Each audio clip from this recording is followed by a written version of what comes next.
How impressive is the forgotten Game Boy Color competitor? Make sure to watch to the end. This is the Neo Geo Pocket Color, a beautiful games console which has been almost entirely forgotten about. Yeah, I mean, to be fair, I don't really know that much about it to begin with. I've seen it on, like wiki pages, things like that, or, like retro console lists, all of that good stuff, because I love my retro consoles, but yeah, I don't really know that much about the Neo Geo Pocket Color. I don't think I've ever even seen, well, no, that's not true. I've probably seen one in person at maybe like a retro gaming expo, but I've never held one, never played one. So yeah, this is going to be interesting. Probably because not many people bought it in the first place, but not by retro modding.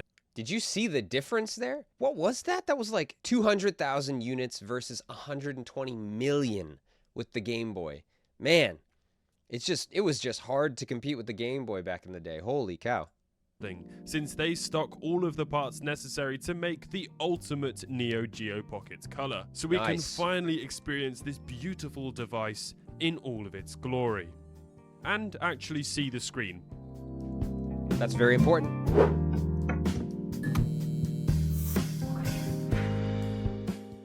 There's a few things we're going to need. The first is this IPS LCD screen by Oh man, IPS LCD screen. It's crazy. It's just crazy what we can fit such high tech, like really cool stuff inside of these modded consoles. I love that. That's so cool. Retro Pixel. This comes with all of the parts necessary to upgrade the old screen to fit in today's modern world. Nice. Retro Modding also sell these high quality replacement shells. I love Retro Modding. These guys are awesome. I've bought a couple cases and button sets from these guys, and really high quality, really highly recommend. I have gone for the white one, which will look really cool with these mint replacement buttons. It's gonna give off Megaduck vibes. There you go. Let's start taking the device apart. And oh boy, is this fun. There's several Phillips screws on the back, including 2 in the battery compartment. It's interesting, Phillips screws. Normally with these devices, they use more of like a proprietary type or size. That's interesting they went for Phillips. And there's more around the edges of the shell, which, annoyingly, are at the exact depth for my screwdriver not to reach them. Oh no! But luckily, I have extremely strong fingers.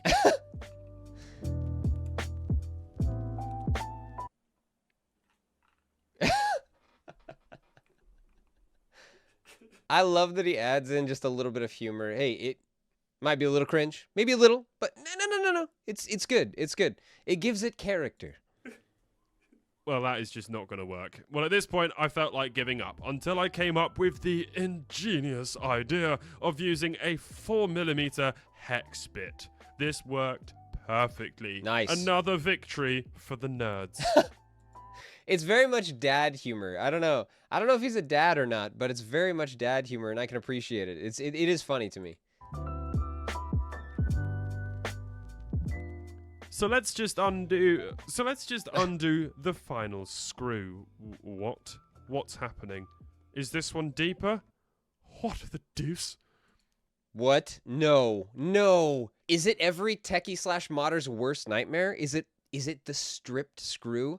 Oh my gosh. I hate going in, either taking out or putting in the last screw and finding out that it's stripped. That is just such a nightmare. Is that one single tri-wing bit? What? That's even weirder.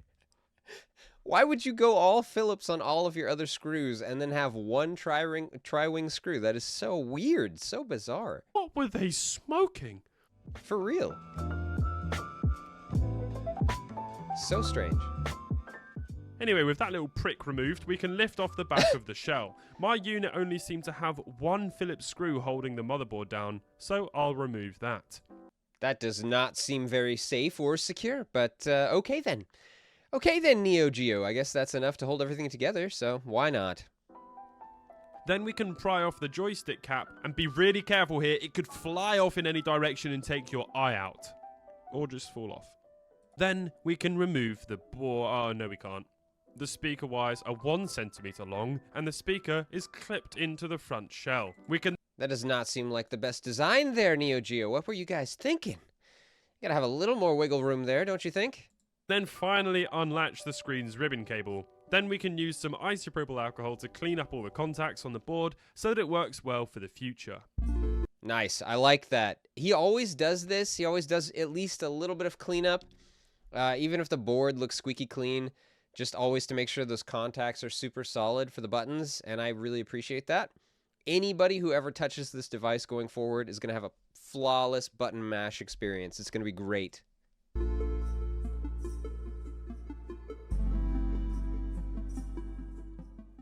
And we can give this little speaker a clean. Not that it deserves it after it.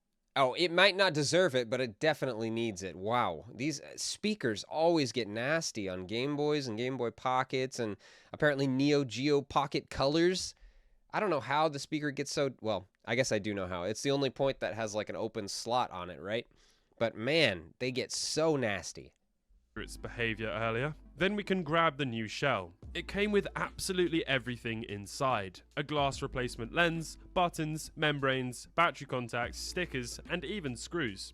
I love that. I love that you can just get a complete package. You don't have to worry about ordering parts separately and, oh, am I getting the right screws or the right buttons or whatever? The screen, is this going to be the right fit? Is this for an older model or the right one? Like, I love that you can just get one whole complete package. This is so cool. Let's focus on the front shell piece for now. We need to trim down the plastic to fit the new screen inside. Okay. For this, I'll be using my flush cutters.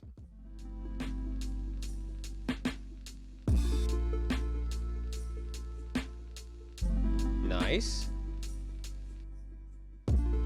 He's got a steady hand for those cuts. That's good. It seems like he's removing like a good amount of it so that there's not going to be any excess or trouble. That's good. After all the plastic is gone, I can stick this little double-sided sticker down. This holds the screen in place. Nice. And you can adjust the position on the display later in the settings. After that, I'll stick down the screen lens and remove the film on the LCD screen and place that in as well. Okay. Now, I just could not work out what to do with this sticker. Attach this insulating film to the metal surface on the back of the screen. Well, that seems pretty straightforward. Oh, you stick the insulation film on the metal surface on the back of the screen. That makes sense. I guess it's probably to prevent like static charge issues or something. I guess that's smart. Phew.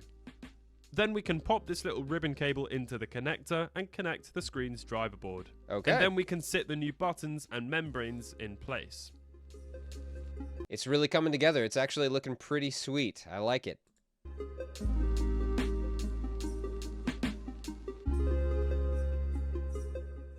Then I can connect the screen to the driver board and attach the little touch sensors to the top of the shell. Now, if you wanted, you can just screw the motherboard down and reassemble it. But without soldering in the wires, you won't be able to change the settings of the screen, which might be fine for people who don't solder, but obviously we've got to do this properly. Yeah, I mean, come on. We want to be able to change settings. What's the point? You get this fancy little IPS LCD screen and you're not going to be able to mess with the settings? That's part of the fun. You get your modded device all put together, and then you can play around with the settings and tune it to just the right fit for you as a gamer. That's definitely part of the experience. There's 4 wires we need to solder.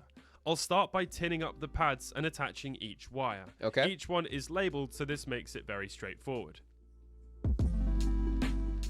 Nice. Very good, clean soldering job there. All the wires even look straight. That's nice. Yeah. Then I can add some flux and solder to these test points on the motherboard next to the CPU. Okay. The A and B test point are labeled, so that's fairly self-explanatory. Solder the A wire to the B point and the B wire to the negative battery terminal. I think that's right, is it? Yeah, sure, Retro Future, sure. That sounds totally right. You know, I don't solder all the time, actually hardly at all, so I will trust you. I'm sure you've got it figured out. The select wire goes to the pad under the A test point. Then we can put the board in and close up the front portion of the unit. The battery wire goes to this point on the motherboard.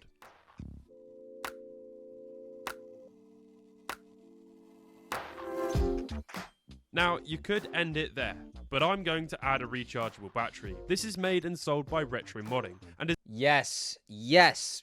See, these are the kinds of things, the quality of life changes that makes a modder's life just so much better when they add them, right? So you're adding a rechargeable battery. You're probably adding, I'm guessing, I think that's USB-C on the board there. So it's, the most convenient, wire format that's the most modern or, most available now. And yeah, not having to replace regular batteries all the time when you're gaming. This is so nice. It makes so much sense. It is actually for the Game Boy Advance, but will work perfectly with a little modification. Very cool. The battery terminals on the Neo Geo are on the opposite side to the Game Boy, so we'll just need to remove the battery contacts and solder wires directly to the rechargeable board. Okay. This is a little bit fiddly, but it is very doable. I was kind of jamming for a second there, but then I heard the music a little bit more. This music is very strange. Very interesting choice with music here. I don't necessarily love it, but I mean, it's upbeat at least. It matches kind of the vibe. Like, okay, we're trying to have a good time here and do some modding, have fun with the tech. Yeah, so yeah, it's just interesting.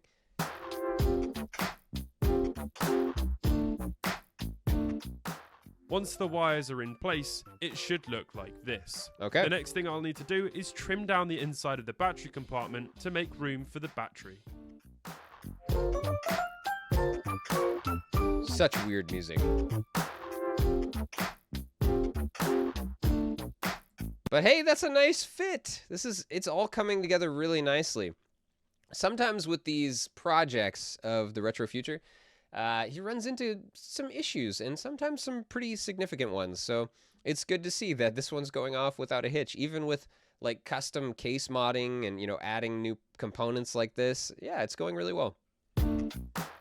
I just have to swap over this cartridge shield from the old shell and I can put the back piece down and screw it into place. All right. Then I'll strip and tin the new wires and solder them to the battery board.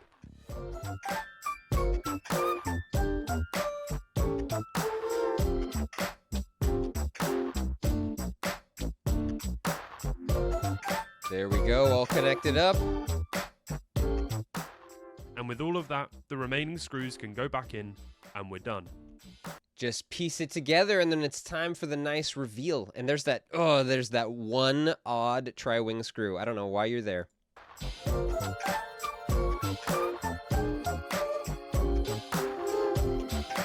Also, why is there a joystick? It's so weird.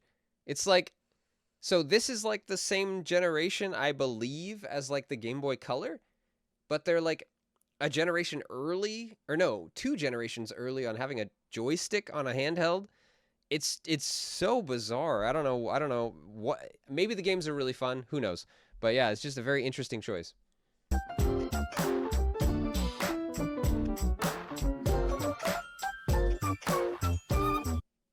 Okay, reveal time.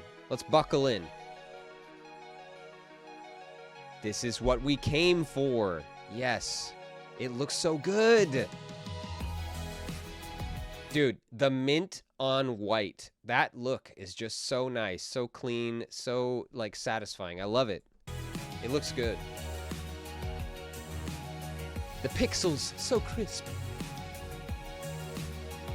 Wow. It turned out great.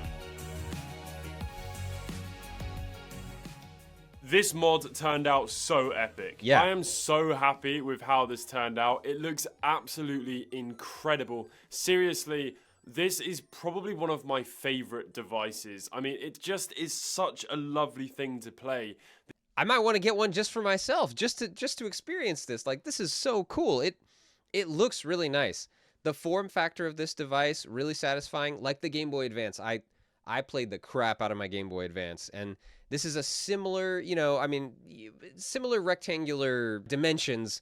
Not exactly the same curvature or whatever, obviously, but yeah, same rectangular shape there, and having the joystick is very, very unique, very interesting, fascinating, and then just having the updated screen and like the really clean case and buttons. Oh man, Makes me want one for myself. The beautiful clicky micro switched joystick makes this thing just so unique and fun, especially because of the plethora of fighting games available on the Neo Geo Pocket Color and Neo Geo Pocket. This thing is backwards compatible, so you can play the black and white games, and that is quite nice. So it really is like the Game Boy Color in the sense that it's backwards compatible. It takes those old games from the original Neo Geo and it brings them to color.